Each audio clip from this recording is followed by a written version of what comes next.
Boa noite a todos os nossos amigos ouvintes do vlogger do Conde Lupa Vivendo Eu.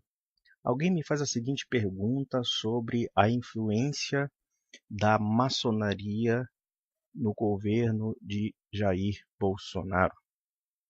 Ora, isso me lembra uma anedota que de fato ocorreu em minha vida, quando eu tinha um amigo maçom, que inclusive já é falecido, quando ele me convidou para falar sobre a história da maçonaria numa loja maçônica aqui em Belém. Aí eu cheguei com ele e fiz a seguinte pergunta: você quer que eu seja sincero ou seja educado com a maçonaria? Obviamente que ele entendeu o recado e, de fato, eu acho que se eu falasse na maçonaria sobre os maçons, ou das duas uma, ou eu não sairia vivo da loja maçônica, ou então simplesmente essas pessoas se converteriam ao catolicismo. Mas enfim, quer dizer, eu acho que é muita presunção da minha parte converter maçom ao catolicismo. Claro, é arrogância minha mesmo, e admito perfeitamente. Mais fácil é de me matar e esconder o corpo. Mas enfim. Mas já voltando sobre o aspecto maçônico, nós sabemos que a história da maçonaria é uma história de profundo conflito com a Igreja Católica, e maçom e católico é como água e óleo, não se misturam. Salvo, naturalmente, no Brasil, onde o catolicismo sempre foi uma religiosidade fraca, né, superficial em muitos aspectos, e quando nós sabemos que, historicamente falando, a maçonaria sempre combateu a Igreja no Brasil. Falo isso, naturalmente, começando pela monarquia brasileira. A monarquia brasileira, além de ser liberal, tinha muita influência maçônica e boicotou, naturalmente, a educação católica no Brasil. E olha que nós temos que ainda retroceder um pouco mais no caso do Marquês de Pombal, que simplesmente destruiu a educação católica ao expulsar os jesuítas, não somente do Brasil, como de Portugal, né? Seguindo, inclusive, uma tendência de época, ou até estimulando uma tendência de época, uma vez que em Espanha, uma vez que em França, em vários lugares da Europa, houve uma revolta generalizada contra os jesuítas, de tal forma que o papado foi obrigado, inclusive, a extinguir a Companhia de Jesus. Mas, fora isso, naturalmente, nós percebemos aí que a política maçônica durante 2 séculos é uma política de destruição da igreja, uma política de destruição do espaço da igreja, como também destruição cultural da catolicidade, a destruição cultural da cristandade.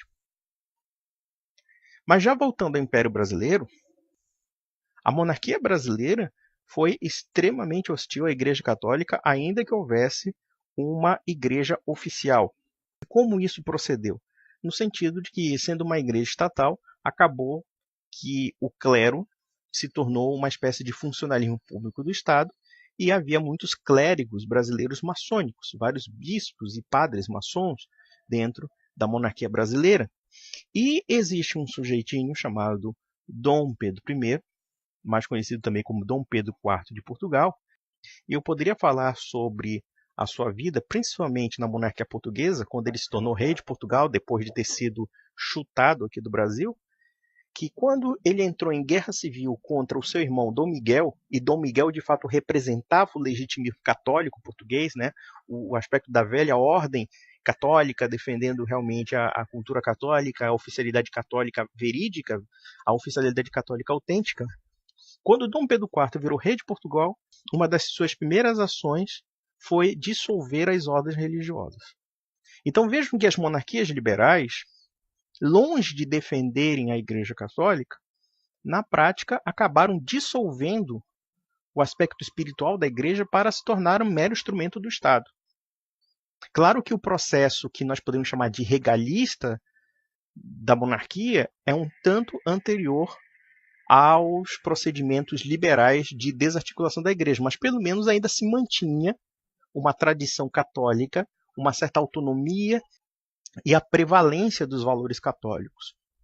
Mas com as monarquias liberais houve um ataque maciço à igreja, só que de uma forma vaselinada. E não é por acaso que as monarquias liberais foram derrubadas pelo mesmo grupo que as promoveu, ou seja, a própria maçonaria. E observem que a Igreja Católica condena a maçonaria desde o século XVIII, em particular, pelo menos se não me falha a memória, na figura de Bento XIV, por volta de 1740, que condena a maçonaria como se fosse uma seita. E, de fato, Leão XIII, no século XIX, final do século XIX, escreveu uma encíclica falando o que é a maçonaria e condenando a maçonaria. Por quê? Porque a maçonaria tem uma visão deísta e racionalista de Deus. Isso significa o quê? Significa um processo naturalista da religião em que a revelação cristã sobrenatural é negada. É por isso que você vê na maçonaria vários acólitos de inúmeras religiões. Porque, na verdade, as religiões ali são apenas simulacros que se aproximam do chamado Ser Supremo ou do Arquiteto do Universo, o que seja. Em outras palavras, a religião é tratada de uma forma indiferentista. O que preserva é o conceito da chamada religião natural, ou então apenas um conceito deísta e naturalista que nega o sobrenatural. Esse é um aspecto que foi denunciado por Leão XIII, por exemplo. E a maçonaria, quando toma o poder, uma de suas primeiras ações é atacar a igreja.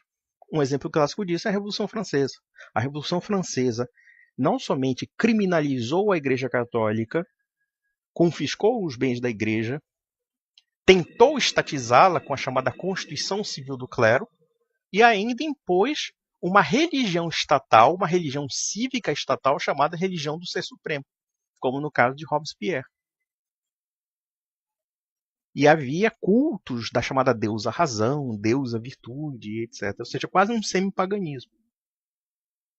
E as revoluções liberais em todo o decorrer do século XIX, seja na América Latina, seja no Brasil, claro que no Brasil não houve uma revolução, mas sim uma monarquia liberal, mas mesmo, por exemplo, em Portugal, que houve as monarquias liberais, no caso em Espanha também, nós percebemos que os liberais, de fato, tentam a todo custo, de uma forma sutil, esvaziar o poder e a importância da igreja na vida social. No caso latino-americano foi até pior, porque, na verdade, como haviam repúblicas, e essas repúblicas eram maçônicas em geral, havia realmente um confronto direto, extremamente violento contra a igreja. E isso já no processo da independência dos países latino-americanos. E é interessante que, ainda que os maçons liberais se arrogassem representantes do povo, né, representante da nação ou coisa parecida, na prática, porém, historicamente falando, as maiores resistências contra a maçonaria, no que diz respeito às políticas anticatólicas, provém justamente da população. E inclusive de populações indígenas, que eram profundamente leais à Igreja Católica. Nós temos inúmeros casos, como, por exemplo, na Espanha, no caso, a Guerra Civil Carlista. Quem são os carlistas? Os carlistas são remanescentes populares que querem defender as municipalidades, querem defender os direitos da igreja contra a política de Madrid, que é liberal e anticatólica. Ainda que quisesse preservar a ornamentação monárquico-católica, mas só que é um catolicismo esvaziado dos seus aspectos espirituais e dos seus aspectos orgânicos comunitários. No México, a mesma coisa. Quando nós observamos o fato da Guerra Civil Cristera, que ocorreu em 1926, quando o governo maçônico de Plutarco Calles começa literalmente a proibir as manifestações religiosas públicas da Igreja do México, ali é um processo final de um movimento revolucionário liberal e socialista que já existe desde os primórdios do século XIX.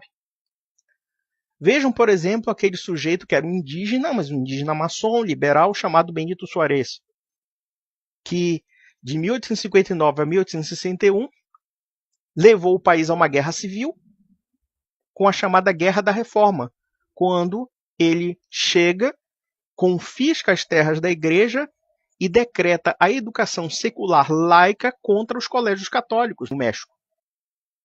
O mesmo nós podemos ver na França do século XIX. A França do século XIX, a despeito do processo revolucionário maçônico francês, mas em compensação, mais da metade da população francesa era católica e muito católica. E nós temos inclusive um livrinho do Monsignor de Seguir, chamado A Escola Sem Deus, em que ele fala abertamente desse processo de estatização da educação na França, ou seja, que a educação que era outrora católica estava sendo suprimida pela educação estatal laica, naturalista, né, anticristã, enfim. Isso é a história da maçonaria. E nós subestimamos a história da maçonaria no Brasil justamente porque a consagração do poder maçônico no Brasil é tão hegemônica que nós não nos tocamos em quais forças a maçonaria destruiu para se estabelecer. E, em particular, o nosso catolicismo. O nosso catolicismo foi vítima da maçonaria. Foi combatido pela maçonaria. Nas hostes do Estado e nas hostes da sociedade. Seja enfraquecendo a educação católica, como no caso da monarquia brasileira, seja promovendo a introdução do protestantismo. Pouca gente sabe que o protestantismo, ou pelo menos alguns segmentos, algumas missões protestantes, foram introduzidos pela maçonaria. O espiritismo foi introduzido pela maçonaria no Brasil. Então existem inúmeros aspectos que visavam enfraquecer a mentalidade católica. O positivismo, grande parte dessas doutrinas revolucionárias, liberais, positivistas, espíritas, enfim, introduzidas pela maçonaria. Para quê? Para enfraquecer o poder da igreja. E alguém acha que existe conciliação possível entre igreja e maçonaria? Talvez dentro do catolicismo relapso do brasileiro. Dentro do catolicismo alquebrado, que sofreu a influência devastadora da teologia da libertação e agora está sofrendo a influência lenta e gradual do chamado neoconservadorismo. Aí alguém poderia me falar, baseado em algumas análises que nós vemos na internet, sobre os grupos que hoje em dia estão apoiando e governando conjuntamente com Bolsonaro, ou seja, o Exército, a maçonaria, os católicos e talvez os protestantes. E nós percebemos que esses três grupos, ainda que unidos em torno de Bolsonaro, ainda que unidos no combate, digamos, ao inimigo comum, que é a esquerda, contudo, eles têm disparidades, eles têm conflitos internos. A maçonaria tem conflito com a igreja e o exército também, de alguma forma, tem, porque embora o exército brasileiro seja, digamos, tradicional em alguns aspectos e instintivos, ou até conservador em alguns pontos, contudo, nós observamos que na história republicana brasileira, o exército tem um potencial revolucionário muito profundo no Brasil, a começar pelo positivismo, que é uma ideologia muito forte no exército brasileiro. A ideologia da tecnocracia, enfim. E vemos que a maçonaria também tem uma certa aliança com os evangélicos, porque existem muitos pastores evangélicos maçons. E com relação à igreja? A igreja também está dividida, porque, lamentavelmente, existem católicos que são maçons. Eu acredito, inclusive, que há muitos católicos que não sabem desse conflito primordial entre maçonaria e igreja. E aí, muita gente leva com a maior naturalidade como se a maçonaria fosse a aliada natural da igreja, quando, na verdade, a maçonaria não é aliada de ninguém. Ou melhor, os alinhamentos ou as alianças, muitas vezes, obedecem a circunstâncias convenientes. Mas, na prática, historicamente falando, a Igreja Católica, no seu bojo cultural, no seu bojo doutrinário, é inimiga da maçonaria e a maçonaria é inimiga da Igreja. É isso que nós podemos responder. E a história e a memória não podem ser negligenciadas em torno de certas circunstâncias políticas. Obviamente que eu não vou dizer aqui que se eu conheço alguém que é maçom, vou destratá-lo por causa disso. Como já expus, eu tinha um amigo maçom. E nem por isso destratava. Havia uma relação de amistosidade. O que não significa necessariamente que eu me bicasse com loja maçônica. Muito pelo contrário. Eu não refresco maçom. E eu acredito, inclusive, que muitos maçons não têm a menor ideia da história da maçonaria. Porque no Brasil, a maçonaria acabou se tornando uma confraria de pessoas que querem um tipo de ascensão social. Como se fosse uma irmandade. Na falta, ou no vácuo, por exemplo, da Igreja Católica, nós temos, por exemplo, uma entidade que envolve não somente um aspecto solidário, E também até um aspecto clerical, porque quando esses indivíduos são iniciados na maçonaria, nós estamos vendo um aspecto sacerdotal, um aspecto iniciático. Só que temos que relembrar, ideais maçônicos são inimigos dos ideais da igreja. Nós não somos naturalistas como os maçons. Nós não somos gnósticos como os maçons. Nós aceitamos uma ordem natural e sobrenatural, como também os propósitos da revelação da igreja e de Deus, e isso são inegociáveis. Isso é ser católico. E ser católico, por definição, renega os elementos da revolução maçônica. A revolução secular, a revolução que nega a fé enquanto elemento público, porque, na verdade, nós observamos uma coisa interessante, porque o Estado laico, que diz que não tem religião, na verdade é um Estado maçônico. É um Estado das elites secretas. E aqui, quando nós observamos o conceito da elite secreta, existe uma certa perversidade em torno disso, porque, no fundo, você não sabe com quem está sendo governado. Há uma diferença básica entre aqueles grupos de poder em que você reconhece, você sabe que manda, e, portanto, sabendo que essas pessoas mandam, você pode cobrar delas, e organismos, sociedades secretas, cujos ideais são os mais obscuros possíveis. E isso é a história da maçonaria, dentre outras histórias. Então, meus amigos, é isso. Deixo meu recado e um grande abraço.